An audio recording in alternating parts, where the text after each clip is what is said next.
Hey there, future doctors. Welcome to SB Multi-Channel. Today, I'm going to break down a crucial diagnostic test called an angiogram.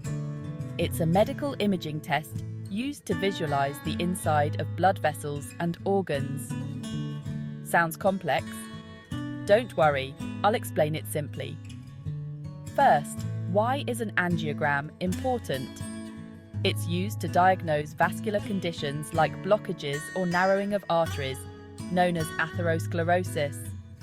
It can also detect aneurysms, which are ballooning of blood vessels, blood clots, and even varicose veins. In short, it's a lifesaver. Now, an angiogram doesn't just diagnose conditions, it also guides treatments.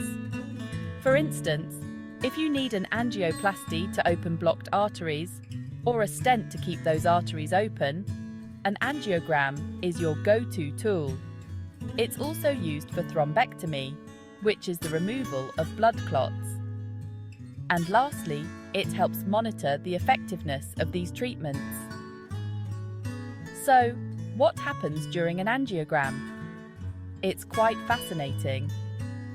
First, a contrast agent, which is basically a dye, is injected into your bloodstream.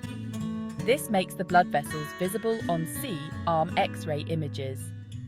Then, a thin, flexible tube called a catheter is inserted into an artery, usually in your arm or leg. This catheter is guided through your blood vessels to the area being examined. X-ray images, or fluoroscopy, help the doctor navigate and position the catheter.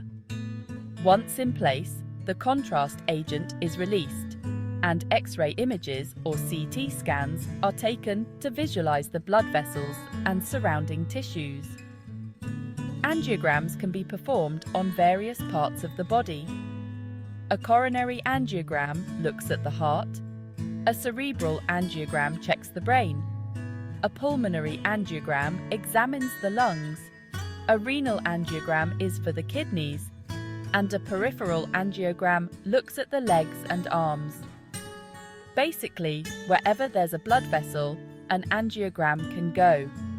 Typically, this test is done in a hospital or specialized imaging center.